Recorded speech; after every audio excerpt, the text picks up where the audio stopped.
They say every struggle has a silver lining. Yet for Matthew Harris, hope was nothing but a flicker in a storm of heartbreak. One night changed everything.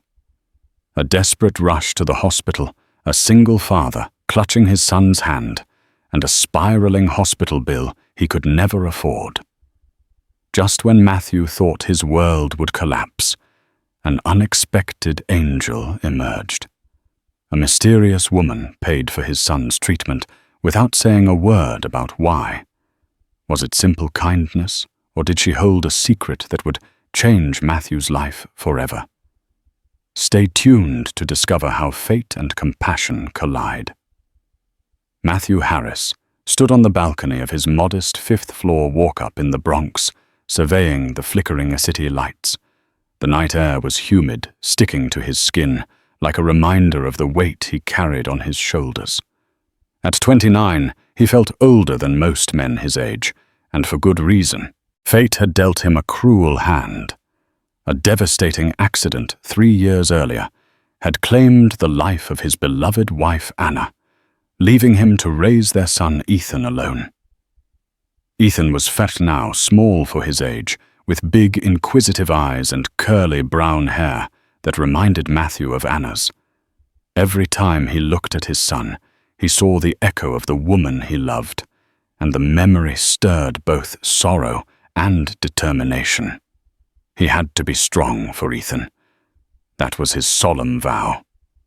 Yet reality was painfully harsh. Matthew juggled 2 jobs just to keep up with the rent. By day, he worked as a maintenance assistant at a run-down apartment complex near Riverdale. He fixed leaking faucets, painted soft walls, and unclogged drains for tenants who constantly seemed to look down on him. By night, he stocked shelves at a local grocery store. The hours were brutal, and the pay was meager. After taxes, the money barely covered the basics: rent, groceries, and Ethan's daycare fees. Some days he skipped meals so his son could eat a little better. There were nights when he felt overwhelmed by exhaustion physically and emotionally, and would sneak off to the grocery store's back room for a quick nap during his break, only to jolt awake moments later, worried about being caught. He soldiered on. Pride was a luxury he couldn't afford. Despite everything, fatherhood gave Matthew a sense of purpose. No matter how drained he felt after clocking out from the grocery store at 1 a.m, seeing Ethan's sleepy smile when he tiptoed into their tiny apartment reminded him what he was fighting for. They had their routines: bedtime stories from Anna's old fairy tale book Saturday mornings at a nearby park, and Sunday visits to a quiet corner of the city's botanical garden. These small moments offered a rare balm for his weariness. But struggles kept rolling in like thunder. For the last month, Ethan had been coughing and complaining of chest pain. Matthew dismissed it as a stubborn cold at first. After all, hospital bills were out of reach when you could barely afford your electric bill. However, each time he heard that congested, hacking cough, an uneasy dread built in his chest. He tried giving Ethan over-the-counter remedies, but improvement was minimal. On a particularly grueling Friday, Matthew received a call from the daycare. Ethan had run a high fever, and the staff suggested he be picked up and taken to a doctor immediately. Unable to leave work easily, he begged a co-worker to cover for him, vowing to return as soon as possible. When he arrived at the daycare, Ethan was listless, his cheeks flushed and his breathing shallow. Fear stabbed at Matthew's heart. He scooped his son into his arms, grabbed a cab despite the cost, and rushed to the nearest urgent care. After a long wait, a doctor on duty said Ethan likely had pneumonia. They gave him antibiotics and told Matthew to watch closely for any sign of worsening symptoms. If things got worse, they said he must go to the hospital. Matthew prayed that night, his forehead pressed against Ethan's bedroom door. He whispered a plea to Anna, hoping she was somehow watching over their boy from wherever she was. There was no money for a more thorough hospital checkup, but the urgent care had done its best. Still, the fear lingered. Days turned into a tense week. Ethan's fever subsided, but the cough persisted, punctuated by moments of alarming difficulty breathing. Matthew scrounged up what little savings he had left, even selling his old guitar, one of the last reminders of the carefree days he once enjoyed with Anna. It pained him, but Ethan's well-being came first. Secretly, Matthew felt a simmering helplessness. He was not only up against the heartbreak of losing Anna, but also the crushing load of financial burdens. The landlord, a man named Harold Bloom, had threatened eviction if rent was late again. Matthew's face burned with shame when he received the typed notice pinned to his door for all neighbors to see. The humiliation cut deep, but it also fueled his resolve. He had to find a way to keep a roof over Ethan's head. Late one night, after putting Ethan to sleep, Matthew sat in their cramped living room with a single lamp illuminating piles of overdue bills. He let out a heavy sigh, burying his face in his hands. The tears came without warning, tears he had fought so hard to contain. The weight of his loneliness and the fear of failing Ethan became too much. One question echoed in his mind. How much more could he endure? That question would soon be answered in the most unexpected way. A fateful hospital trip where kindness would arrive from an unlikely source, forever altering the course of Matthew's life. Before the hospital drama unfolded, fate had a curious way of testing and shaping Matthew's character. One evening after his maintenance shift, he took a crowded subway train downtown. It was a route he rarely used. He typically headed uptown to reach the grocery store. But he'd offered to fill in at another branch on the Lower East Side due to staff shortages. After half an hour of rattling subway cars and overhearing the tired banter of daily commuters, Matthew arrived at a station near East Houston Street. As he walked toward the exit, he noticed a distraught elderly man leaning against a pillar. The man's cane was on the ground, and he was clutching his chest. Passers-by hurried by, some casting a concerned glance, but none stopping to help. Without hesitation, Matthew rushed to the man's side. "Sir, are you all right?" he asked. The man, trembling, managed a feeble response. "My heart. I feel tightness." Instinct kicked in. Matthew quickly grabbed the man's cane and helped him onto a nearby bench. He patted his own pockets, fishing out a cell phone that was on the brink of losing battery. Typical luck. In the faint glow of the screen, he dialed 911. After a few tense minutes, paramedics arrived. They checked the man's vitals and prepared him for transport to the hospital.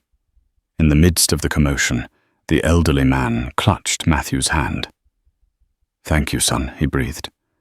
"My name is Kenneth Thompson. You saved my life." Matthew simply shook his head. "Anyone would have done the same," he replied, though the fleeting moment of regret in his eyes revealed he knew that wasn't entirely true. So many people had walked past without stopping. The paramedics loaded Kenneth into the ambulance. One of them turned to Matthew. "You sure you're not a relative?" "He keeps saying your name." Matthew explained he was just a passerby who lent a hand. Before the ambulance doors shut, Kenneth repeated Matthew's name and gave him a trembling thumbs up. Matthew stood on the sidewalk for a moment, numb with a tinge of relief. The city lights flickered around him, and he realized he was going to be late for his shift. His phone battery had drained to 0 during the call, so he couldn't even warn his boss. He showed up to the grocery store nearly 30 minutes late. The manager, a no-nonsense woman named Alicia Brown, scolded him sharply. He tried to explain, but she cut him off with an eye roll. "You want to stay employed here. You have to be punctual," she snapped. Matthew bowed his head. "I'm sorry. It won't happen again." Despite her stern manner, Alicia had a hint of grudging respect in her eyes. She'd heard rumors from another employee who had arrived shortly after Matthew that night, a rumor that Matthew had helped someone in need. Though Alicia rarely offered praise, her expression softened. Still, business was business, and with the store understaffed, no one was irreplaceable for long. That night was exhausting, but at least Matthew's conscience felt lighter. He had done a good deed. Little did he know that his kindness would set events in motion, beyond his wildest imagination. A day later, as Matthew was leaving his morning maintenance job, he received an unexpected visitor, an assistant from the city's social services department. They were investigating a complaint about the condition of his living quarters and the well-being of Ethan. The complaint was anonymous. Horrified, Matthew realized that his landlord, Harold Bloom, might be behind it, trying to pressure him to leave. The social worker's tone was firm but kind. She inspected the apartment, jotted down notes about the peeling wallpaper, the cracked windows, and the general disrepair. However, she also witnessed the warmth and cleanliness in Ethan's small bedroom, the obvious care Matthew poured into his child's well-being. By the time she left, she seemed reassured that Ethan was healthy and safe, but recommended that Matthew try to find better accommodations or get the landlord to make basic repairs. With a sigh, Matthew thanked her and closed the door. He then sank into a worn-out armchair, mind racing. Where was he supposed to get the money to move? Complaining to the landlord about repairs had proved useless before. He needed a solution, but each new twist of fate only seemed to tighten the noose. He was so lost in thought, he almost missed a knock on the door. He opened it to find a man in a crisp suit carrying a small gift bag. The man introduced himself as Lawrence, a personal assistant to Kenneth Thompson. The sight of a well-dressed stranger in his shabby hallway felt surreal. "Mr. Harris," Lawrence asked politely. "I'm here on behalf of Mr. Kenneth Thompson, the gentleman you helped at the subway station. He insisted I track you down. He was hospitalized for a mild cardiac issue, but he's recovering well. He wanted me to give you this as a token of his gratitude." Lawrence extended the gift bag, which contained a small envelope and a hand-written note. Matthew was too stunned to speak. "I'm also instructed to inform you that Mr. Thompson would like to meet you in person once he's fully recovered," Lawrence added, handing over a business card. The card read, "Kenneth Thompson, Senior Partner, Thompson & Bradley. Legal Associates with an impressive Manhattan address." Matthew swallowed, recognizing the name. Thompson & Bradley was a prominent law firm known for representing high-profile clients. "I'm glad he's doing better," Matthew finally stammered. "Tell him I'm thankful for this, but he really doesn't owe me anything." Lawrence offered a courteous smile. "Perhaps, but he disagrees." With that, the assistant departed. Matthew gently closed the door and set the bag on his rickety kitchen table. Curious, he slipped the envelope out. It contained a simple thank you letter and a neatly folded check for a substantial amount, a sum large enough to cover a few months of rent or settle Ethan's daycare fees or pay off overdue bills. Matthew's hands trembled as he realized how much it was for. His immediate reaction was to want to return it. His pride fought acceptance of charity. Yet the memory of eviction threats and mounting bills clawed at his conscience. He took a deep breath. Maybe this was a sign, but even a stroke of fortune couldn't prepare Matthew for the real crisis that lay just around the corner, the moment when Ethan's cough would turn dangerous and a different stranger would appear at the hospital, stepping in, with an even more astonishing display of kindness. A week later, on a stormy Wednesday night, Matthew returned from the grocery store after a grueling shift. Alicia had made him close up the store, and it was nearly 2 a.m. when he finally dragged himself up the stairs to his apartment. The hallway light flickered ominously, and the smell of dampness permeated the air. He was surprised to see the flicker of a lamp coming from Ethan's room. Usually, Ethan was fast asleep at this hour. Alarmed, Matthew walked in and found Ethan propped up against the headboard, breathing raggedly. Droplets of sweat glistened on his forehead. "Ethan, buddy." "What's wrong?" Matthew asked, voice cracking with worry. "My chest hurts," Ethan rasped. "I can't breathe well." Matthew felt the color drain from his face. He reached for Ethan's inhaler. He'd gotten one at the urgent care after the pneumonia diagnosis just in case, but Ethan's condition didn't improve. His eyes were wide with panic, his breathing shallow and fast. Fear clenched Matthew's heart. He scooped up Ethan, wrapped him in a blanket, and hurried downstairs, leaving the front door unlocked in his panic. He hailed a taxi, ignoring the driver's grumpy protests about soaking the seat with rainwater. To Mount Sinai Hospital, Matthew ordered, his voice tight with desperation. During the ride, Ethan's breathing seemed to worsen. Matthew held his son close, whispering soothing words and praying silently. By the time they reached the emergency entrance, Ethan was barely conscious. Nurses and doctors immediately whisked him away, leaving Matthew alone under the harsh fluorescent lights, drenched and trembling. Minutes felt like hours as he paced the waiting room. The hospital staff asked for insurance details. Matthew grimaced. He only had minimal coverage through one of his part-time jobs, and it wouldn't be enough to cover a prolonged hospital stay. And what if Ethan needed extensive treatment or surgery? Fear threatened to consume him, but he clung to a desperate hope that Ethan would be all right. After what seemed like an eternity, a doctor emerged. She was tall with dark hair tied in a neat bun and introduced herself as Dr. Elizabeth Friedman. "Your son had a severe asthma attack, likely compounded by lingering pneumonia," she explained gently. "He's responding to nebulizers and IV antibiotics, but he'll need to remain in the hospital for close monitoring." Matthew felt a mix of relief and dread. At least Ethan was stable for now, but how long would they need to stay? How could he pay for it? He asked Dr. Friedman if there were any charity programs available or if a payment plan could be arranged. She nodded compassionately and suggested he speak with the hospital's billing department as soon as possible.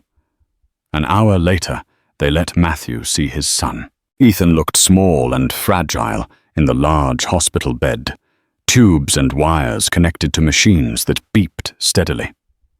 A nurse explained that Ethan was sleeping under mild sedation to ease the strain on his lungs. Matthew sank into a chair by the bed, taking Ethan's hand in his own. He brushed aside the boy's curls and pressed a gentle kiss to his forehead. In the hallway, he overheard two nurses whispering about the hospital's management cracking down on unpaid bills. Patients were being sent away sooner if they couldn't afford extended stays. Matthew's anxiety spiked. His bank account had barely enough to cover last month's water bill. Kenneth Thompson's check would help, but it wouldn't be nearly enough to pay for a long hospital stay, especially if Ethan needed specialized care. Desperation gnawed at him. He considered calling Anna's parents, but they lived in Florida and barely had enough means for themselves. His own parents had passed away years ago. Each scenario he played out in his mind ended in the same grim place-overwhelming debt, or losing the ability to care for Ethan the way he deserved. Night bled into morning, and Matthew remained by Ethan's side, dozing off in the stiff chair. Nurse shift changes came and went, and he hardly noticed. By the time the day shift arrived, he mustered the courage to speak with the billing department.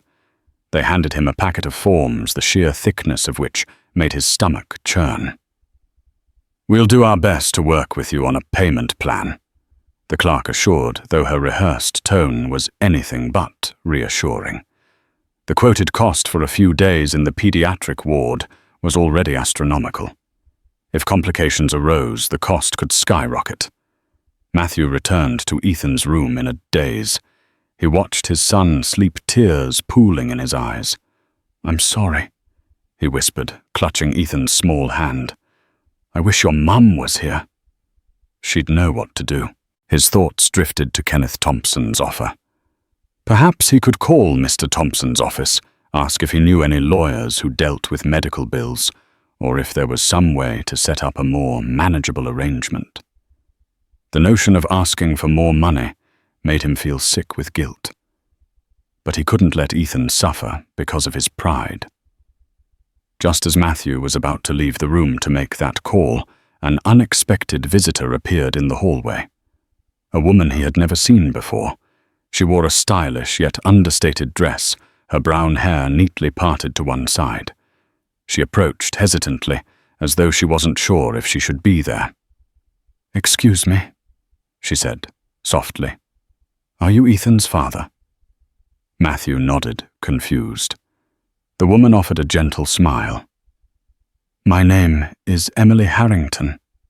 I hope you don't mind me intruding. I'm here because I'd like to help." He stared at her, uncomprehending.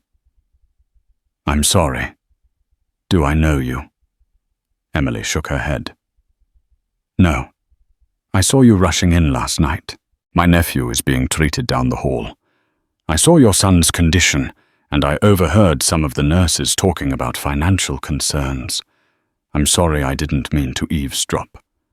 But it's just, I know what it's like to feel helpless in a hospital. I wanted to see if there's anything I can do." Matthew blinked away tears he didn't realize he had. "I appreciate the kindness, but we'll manage somehow," he replied hoarsely. Emily hesitated, then handed him a business card. "If you decide you need any support, financial or otherwise, please call me. I'm not a doctor or a nurse, but I have resources." With that, she offered a sympathetic nod and walked away. Matthew stared at the card in his hand. It read, "Emily Harrington, Harrington & Harrington Investments." He had never heard of the company, but something about the name suggested it was more than a small-time operation. He slipped the card into his wallet, uncertain about what to do next. Somehow, in that tense moment, the idea of accepting help from a total stranger felt almost as impossible as his looming medical bills. Little did he know that Emily Harrington was about to change his life forever. For 2 days, Ethan's condition remained critical but stable. He underwent breathing treatments, oxygen support, and a constant round of medication. Matthew barely left the hospital room, surviving on vending machine coffee and stale sandwiches from the cafeteria. Each beep of the monitors felt like a countdown to a bill he could never hope to pay. During those long hours, friends were scarce.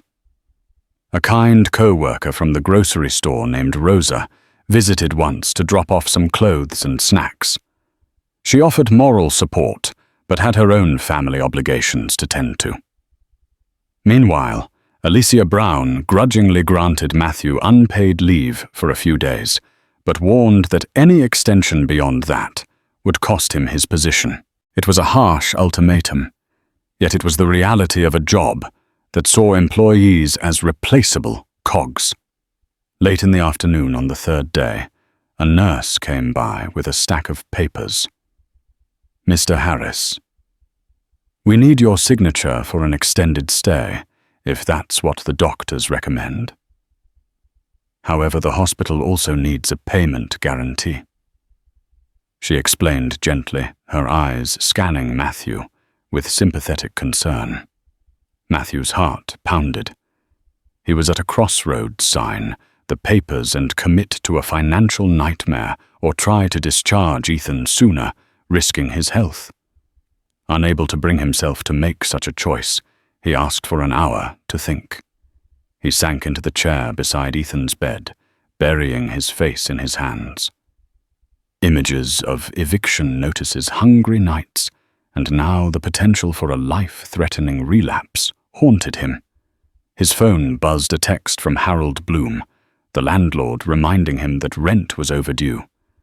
The nerve of that man, Matthew thought bitterly. Another beep revealed a missed call from the grocery store.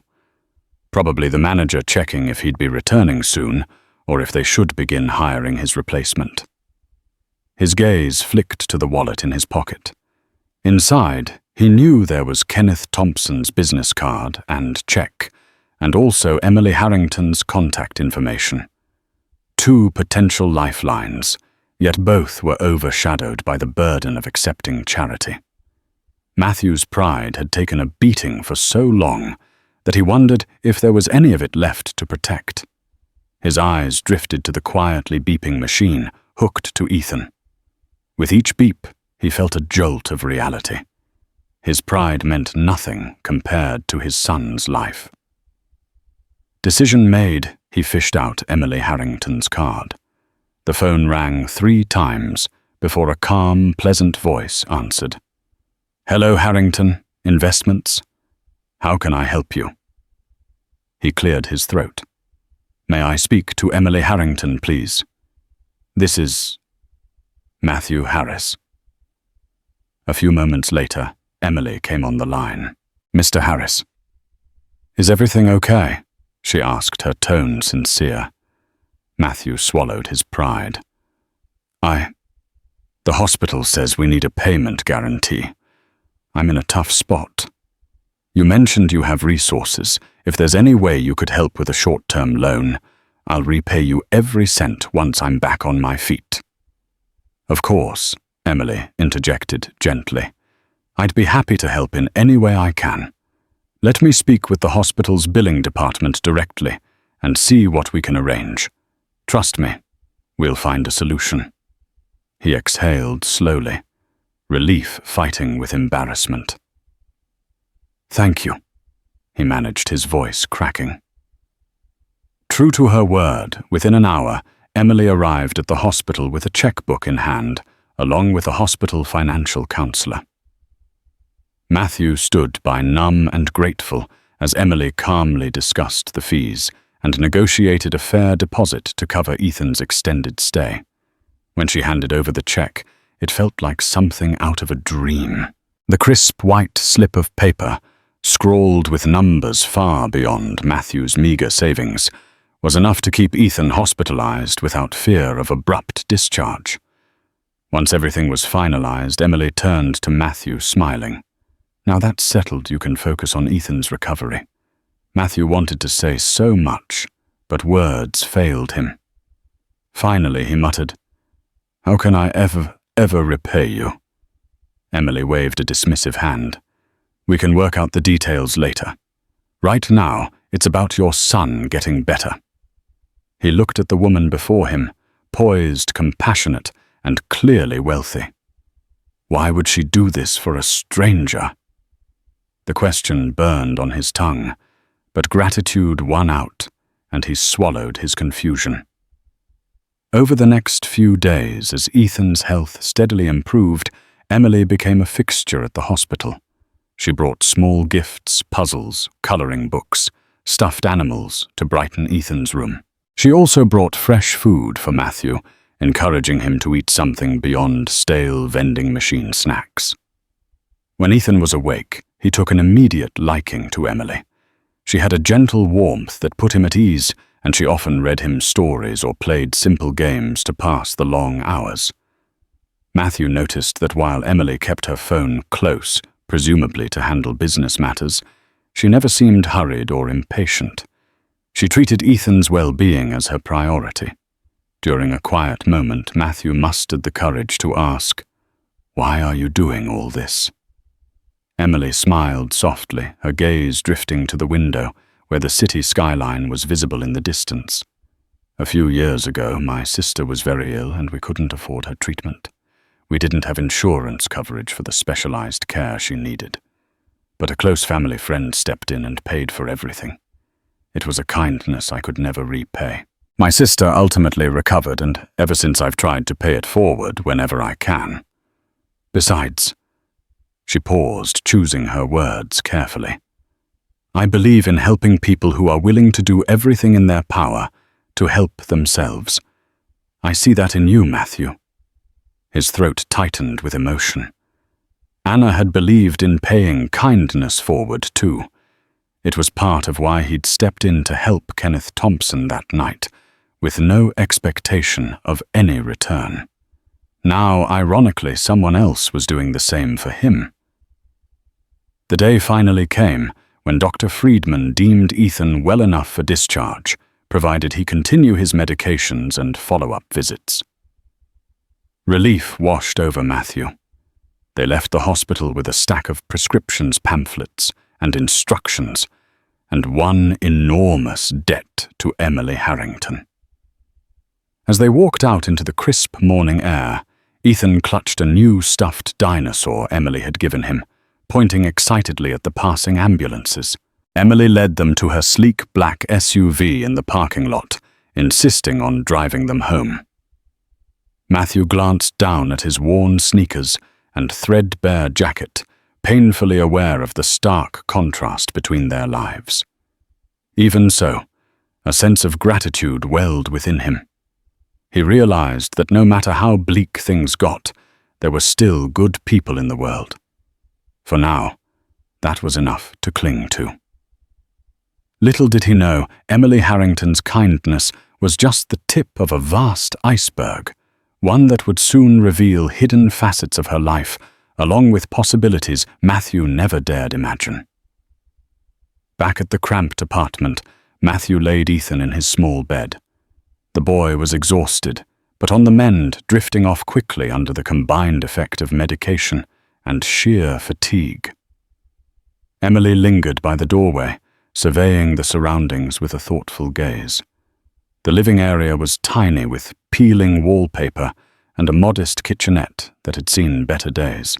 The furniture was mismatched, an old recliner, a coffee table scuffed from years of wear, and a worn couch doubling as a makeshift bed for Matthew at times.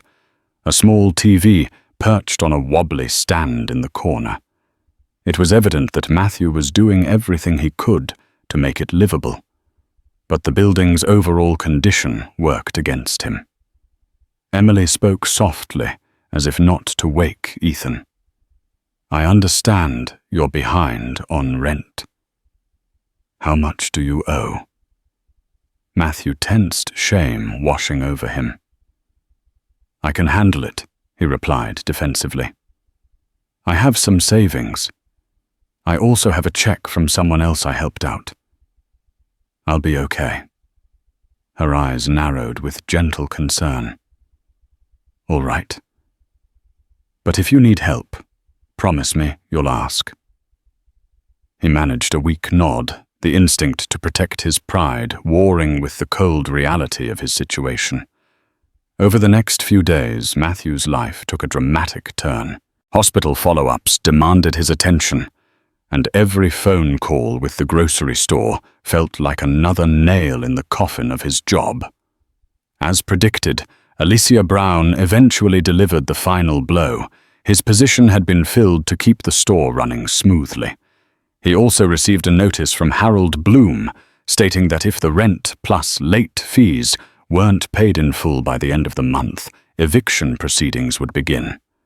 The sum exceeded Kenneth Thompson's generous check, and though he considered contacting Mr. Thompson for more help, he resisted. He'd already received so much from Emily, and there was no guarantee Thompson would even be willing to assist further. He was, after all, just a man Matthew had helped once. Morning found him at the local bank depositing Kenneth Thompson's check.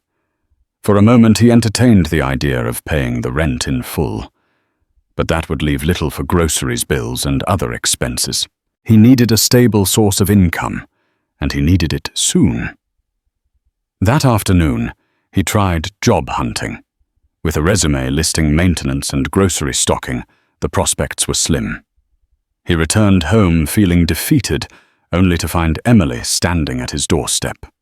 She wore a concerned expression, clutching a paper bag that smelled of fresh bread and other groceries. "I figured you could use a meal," she said simply. He let her in, feeling a mixture of gratitude and embarrassment. Emily busied herself in the kitchen, humming quietly as she prepared sandwiches. Matthew collapsed onto a chair at the small dining table. "I lost my job," he mumbled. "I'm probably facing eviction." Emily paused, knife in hand. "I'm sorry to hear that." She set the knife down, folded her arms, and leaned against the counter. "You know there's a position at my company that you might be interested in. It's not glamorous, but it might help you get back on your feet. One of our drivers recently quit, and we've been looking for a replacement." "A driver?" "You mean like a chauffeur?" Matthew asked, surprised. She nodded. "Yes, but it comes with decent pay benefits and flexible hours. We can even work around Ethan's schedule. If you're interested, I can set up an interview. You'd have to get your commercial driver's license eventually, but we can handle the training." Matthew felt a ray of hope pierce through his despair. "I'd appreciate that," he admitted. A few days later, Emily kept her promise. She arranged an interview at Harrington Investments, located in a sleek, high-rise building in Midtown Manhattan. Matthew wore his best collared shirt, one that Anna had bought him years ago, and borrowed a pair of dress shoes from a neighbor. Stepping into the polished marble lobby, he felt a wave of nerves and awe. He had never seen such an upscale environment. A sharp-dressed HR representative named Brian greeted him, leading him into a small but well-appointed office for the interview. The conversation was straightforward. They needed someone dependable, with a clean driving record, who could handle daily commutes for executives and occasionally out-of-town trips. Harrington Investments also owned a few properties in the tri-state area, so weekend runs might be necessary. The pay was more than he'd made combined at his 2 old jobs, and best of all, it included health benefits. Matthew was almost too stunned to respond when Brian handed him a contract. "We're willing to take a chance on you given Ms. Harrington's recommendation," Brian said in a tone suggesting that Emily's endorsement carried significant weight. With shaky hands, Matthew signed the employment contract.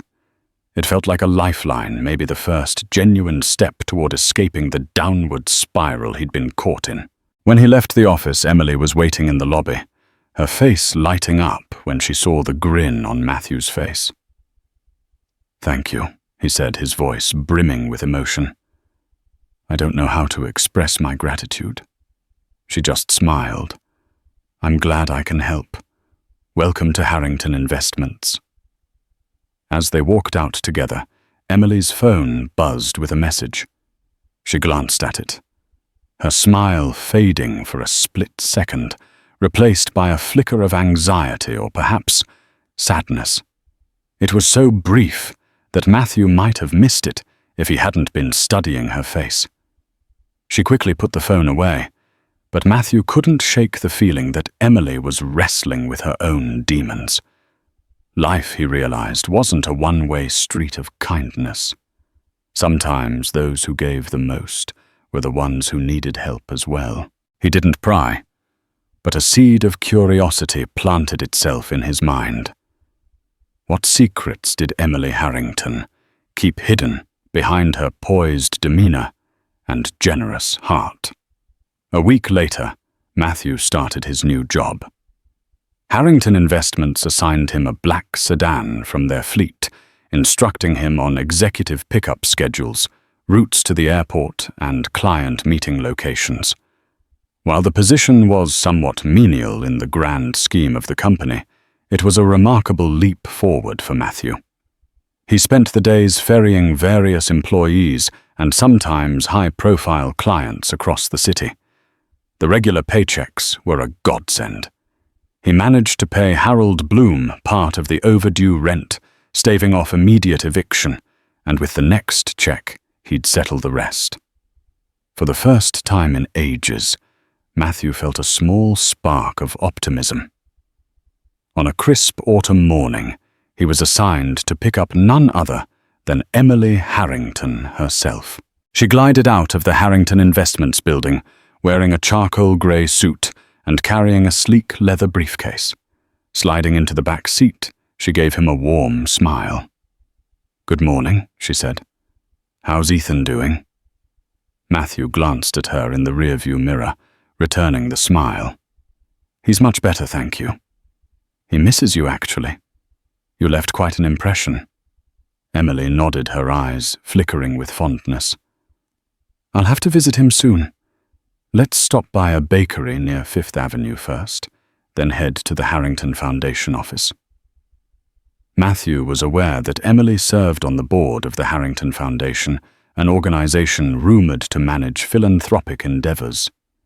She rarely spoke about it, but it made sense given her generous nature. During the drive, a comfortable silence settled, punctuated by occasional small talk.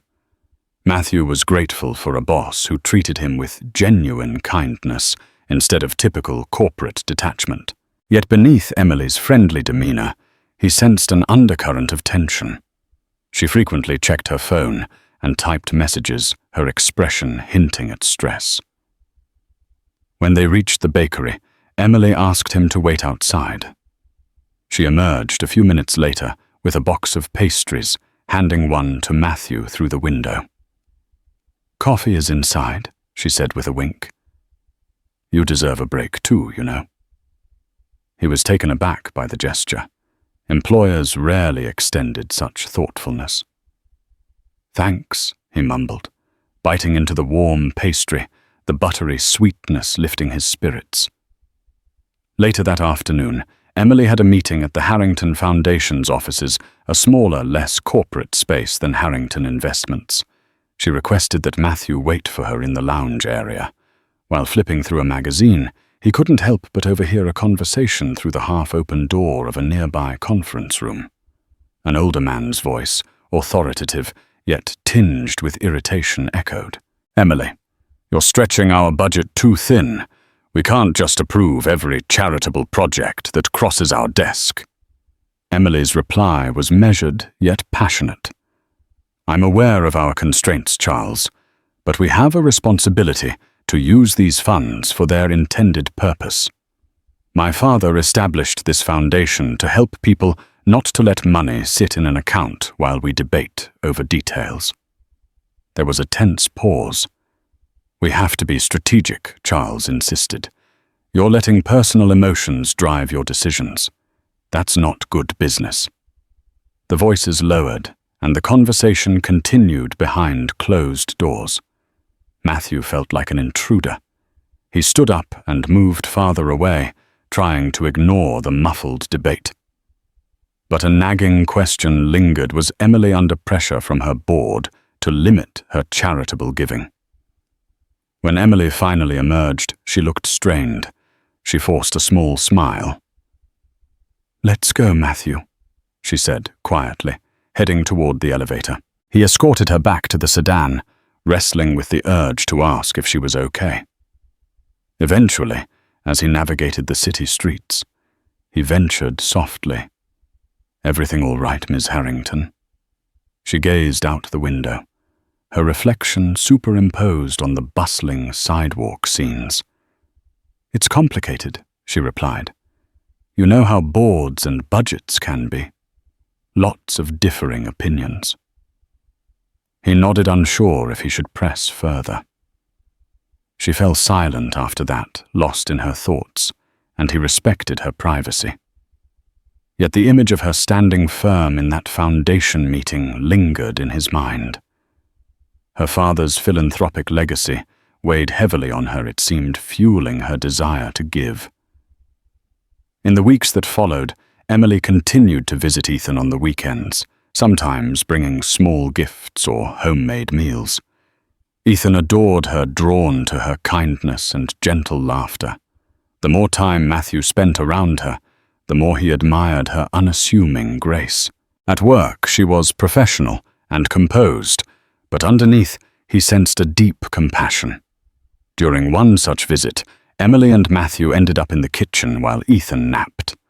Over a cup of tea, Emily revealed tidbits of her past. Her father, Arthur Harrington, built Harrington Investments from the ground up, amassing a sizable fortune. He passed away 2 years ago, leaving Emily in charge. She also managed the Harrington Foundation, which was under scrutiny by the board members who worried Emily's philanthropic decisions might jeopardize the company's interests. Despite her best efforts to remain poised, emotion crept into her voice. "I've tried to honor my father's vision, helping people in need," she explained. "But not everyone sees it that way. Some think we should invest more in profitable ventures. They don't understand that real profit can also come from uplifting communities and saving lives." Her brown eyes shone with a hint of tears she refused to let fall. Matthew felt an ache in his chest, recalling his own struggles. "Your father would be proud," he said softly. "Sometimes I worry about the kind of father I am. But you know, we do our best." She studied him, her eyes warm. "I'm certain you're a wonderful father, Matthew. Your dedication to Ethan says it all." A shared moment of understanding hung in the air. They were two people from wildly different worlds, yet both bound by love loss and a desire to do the right thing. As time passed, that bond would deepen into something neither expected. But fate, as it often does, would throw more obstacles in their path before they reached a place of peace. One crisp winter afternoon, Matthew was called to an executive meeting outside the city at a luxurious estate in Westchester County. The instructions were vague, simply to drive Emily to a private business engagement. He noticed her unusual quietness throughout the trip. She stared out the window occasionally, sipping from a thermos of tea, the tension in her posture palpable. When they arrived, they were greeted by a sprawling mansion, guarded by tall wrought-iron gates. Emily asked Matthew to wait in a small foyer, while she and a team of Harrington lawyers disappeared into a stately library. Left alone, Matthew found himself pacing, intrigued by the opulence of the place. Portraits of stern-faced ancestors lined the walls, and every piece of furniture seemed to be an antique worth more than his entire apartment. Hours passed. Eventually, Emily emerged pale and visibly shaken. She gestured for Matthew to follow her back to the car. They climbed in, and before he could even start the engine, she broke down in tears, burying her face in her hands. Alarmed, Matthew put a hand on her shoulder. "Emily, what happened?" She took a trembling breath and tried to compose herself. That was my father's old business partner, Lawrence Bennett. He's suing the Harrington Foundation, claiming mismanagement of funds. He wants to freeze a portion of our assets, which would cripple our ability to help people." Her voice wavered with outrage. "He insists that I've been reckless with charity projects." Matthew's eyes widened. "But that's absurd. You're just doing what the foundation was meant to do." She nodded, wiping her cheeks. "Yes, but apparently Mr. Bennett believes I'm straying from sound investments. This estate used to be partially owned by my father and him. They parted ways amicably once or so, I thought. Now he's using a clause in their old partnership agreement to challenge me." She exhaled heavily, looking out at the snow-dusted grounds. "I feel so alone in this fight sometimes." Matthew felt a pang of sympathy. "You're not alone," he said, gently recalling her unwavering support for him and Ethan. "Look at everything you've done for me. You have people who care about you, like me and Ethan." She managed a small, grateful smile. "Thank you, Matthew. You've become someone I trust." That trust was tested soon after, when Harrington Investments convened an emergency board meeting regarding the lawsuit.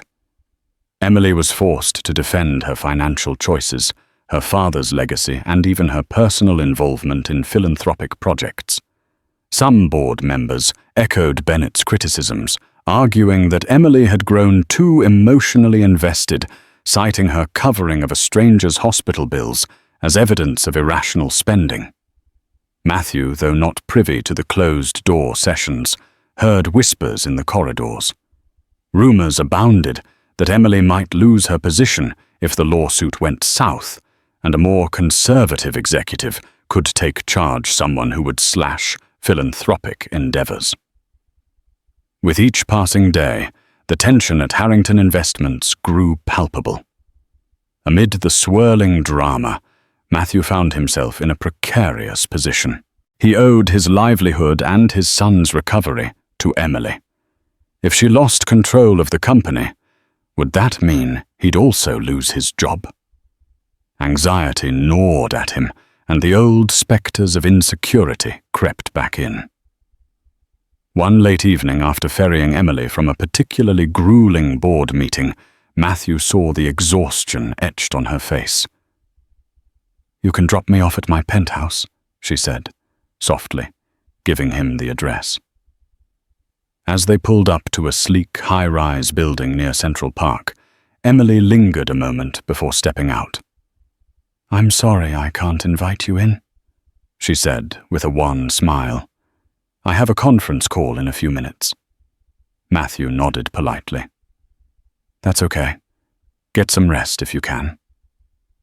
She hesitated, seeming on the brink of saying something more, but then simply offered a faint wave and disappeared inside. He watched her go, his chest tightening with concern. Rarely had he seen her so vulnerable and drained. In the days that followed, an uneasy pattern emerged. Emily became more reclusive, often working late into the night. She no longer lingered for their friendly chats or weekend visits with Ethan. When she did see Ethan, she appeared tired, as if her thoughts were a million miles away. Still, her generosity never wavered. She ensured that Matthew's payroll and benefits remained intact. His son's health care continued to be covered, and new clothing and supplies arrived occasionally for Ethan. These gestures felt bittersweet, like a person trying to keep someone else afloat while drowning herself. Finally, one blustery morning, Emily summoned Matthew to her office. He entered to find her gazing out a floor-to-ceiling window overlooking the city skyline, lost in thought. She turned eyes heavy with a mix of determination and resignation. "Matthew," she began, softly, "I might need to travel soon internationally for negotiations related to the foundation. In case something goes wrong, I want you to know you're safe. Your job is secure, and Ethan's medical coverage will continue under our company's plan. I've made arrangements." Her voice caught. "But I'm not sure what will happen when I return." Concern blossomed in Matthew's chest. He opened his mouth to reply, but she held up a hand. "I wanted to tell you that meeting you and Ethan has given me hope. Even if the board forces me out, or if Bennett wins his lawsuit, I won't regret helping you." She attempted a small smile. "You reminded me of why I fight so hard to keep my father's vision alive." Matthew's heart clenched at the impending farewell. "Emily, is there anything I can do to help?" he asked, voice tight with worry. She shook her head. "Just keep doing your job and take care of Ethan. That's all I ask." He felt helpless. "I owe you so much," he whispered. "But you can count on me for anything, whenever you need me." Something flickered in her eyes, gratitude, and perhaps something deeper. "I'll remember that," she said, softly. Before he left, she surprised him by stepping forward and giving him a gentle hug. It was brief, filled with unspoken fears and unsaid goodbyes. Then she stepped back, composed herself, and ushered him to the door. As Matthew walked away, an uneasy sense of foreboding weighed on him. Emily Harrington was about to face her greatest challenge yet, and while he wanted to stand by her side, it wasn't clear if she would let him. She was used to solving problems on her own, carrying burdens that would crush most people. But sometimes even the strongest among us need someone else to lean on. The following week, Emily departed for Europe on urgent business. Whispers about the lawsuit and the foundation's fate swirled around Harrington Investments. Matthew, now driving other executives, caught fragments Emily was negotiating with potential investors to counter Bennett's claims. But time was tight. Weeks passed. Emily's absence left a quiet void. Calls went unanswered, messages unreturned. Matthew feared the worst. Then one evening, the receptionist handed him an envelope. Inside was a letter written in Emily's elegant hand. Matthew, I'm sorry for the silence. The negotiations are demanding, but I bring good news. My father's legacy stands. I'm returning with the support we need to stop Bennett. I hope I haven't lost your friendship. Can you pick me up at JFK tomorrow at 7 p.m.?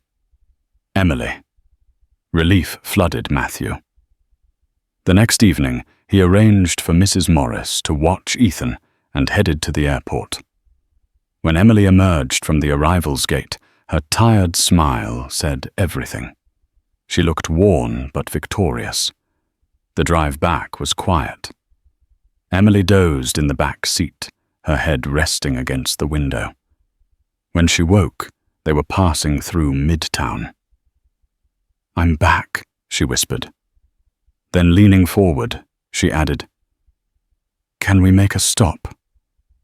She guided him to a quiet cafe, tucked in a cozy neighborhood. Over warm tea and pastries, she explained everything. She had found investors willing to stand behind her and the foundation. Bennett's case was crumbling. Matthew beamed. I knew you'd pull through. Emily looked at him, her voice softer. You gave me strength, Matthew. You reminded me why I fight for people like you and Ethan. I didn't forget. She reached across the table, her fingers brushing his. A moment lingered between them, unspoken, yet deeply understood. I never knew someone like you existed, Matthew said. You changed our lives. I'll never stop being grateful. Emily smiled. You gave me something to hope. In the days that followed, Emily officially crushed Bennett's legal challenge. Her leadership was praised, her position on the board reaffirmed, and the foundation's future secured. She returned to her mission, supporting people in need, just as she had promised. One evening, Matthew received a digital invitation. Emily was hosting the Harrington Foundation's annual gala. He was invited +1, optional. The thought of attending such an upscale event made him nervous, but something told him it was more than just a formality. Mrs. Morris agreed to watch Ethan. Dressed in a borrowed tuxedo, Matthew stepped into the glittering ballroom. Chandeliers sparkled. Guests murmured over cocktails. Then he saw her. Emily, in a deep blue gown, glided across the room. You clean up well, she teased, adjusting his bow tie.